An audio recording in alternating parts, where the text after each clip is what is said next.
পরিস্থিতি এখনো পর্যন্ত জানতে পেরেছেন? দেখুন, আমাদের মমতা ব্যানার্জির অভ্যাস আছে যখন তখন লকডাউন করা। তো আজকে যে উনি লকডাউন করবেন আমরা জানতাম না, হঠাৎই লকডাউন হয়ে গেছে। গোটা ওয়েস্ট বেঙ্গলে সাধারণ ধর্মঘটের মতো অবস্থা, বন্ধ হয়ে গেছে।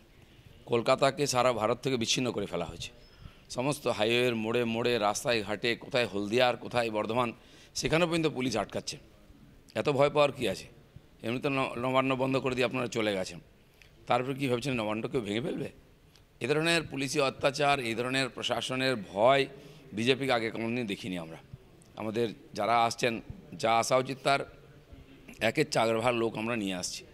সেইটাকে সরকার এত ভয় পেয়ে গেছে, পুরো হাইওয়ে জাম করে দিচ্ছে, কলকাতায় কোনো গাড়ি ঢুকতে দিচ্ছে না, বেরোতে দিচ্ছে না। অভিনব ব্যবস্থা। আমার মনে হয় বিজেপিকে সত্যি সত্যি ভয় পাচ্ছেন। বিভিন্ন জায়গায় লাঠিচার্জ করা হয়েছে,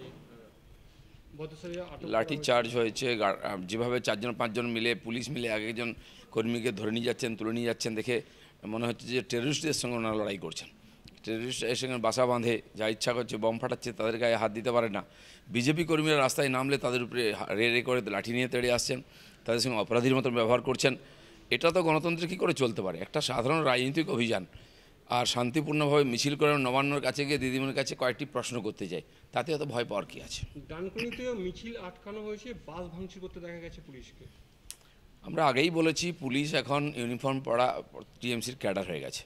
টিএমসির নেতা কর্মী ক্যাডারদের খুঁজে পাওয়া যাচ্ছে না, জনরোষে তারা বাড়ির মধ্যে। কিন্তু পুলিশকে পুরোপুরি টিএমসি বা রাজনীতিক কাজে লাগানো হচ্ছে। আজকের এই ঘটনাগুলো তার একটা প্রমাণ। মুখ্যমন্ত্রী বাড়ির সামনে বিক্ষোভ দেখাচ্ছে মহিলা। হ্যাঁ, মহিলা মোর্চা, সব মোর্চা নেমেছে, কারণ মুখ্যমন্ত্রী যদি পালিয়ে যেতে চান ময়দান ছেড়ে, আমরা কিন্তু ছাড়বো না।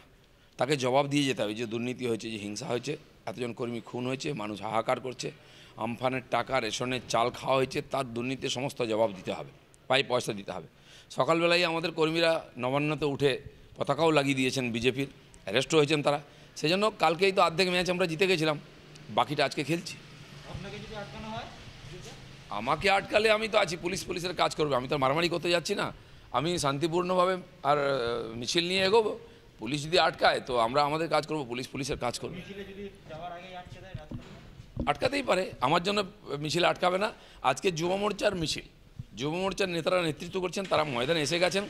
আমাদের সর্বভারতীয় সভাপতি তেজস্বী সূর্যা, বেঙ্গালুরু এমপি, তিনি এসছেন, তার নেতৃত্বে আজকে এই অভিযান হচ্ছে।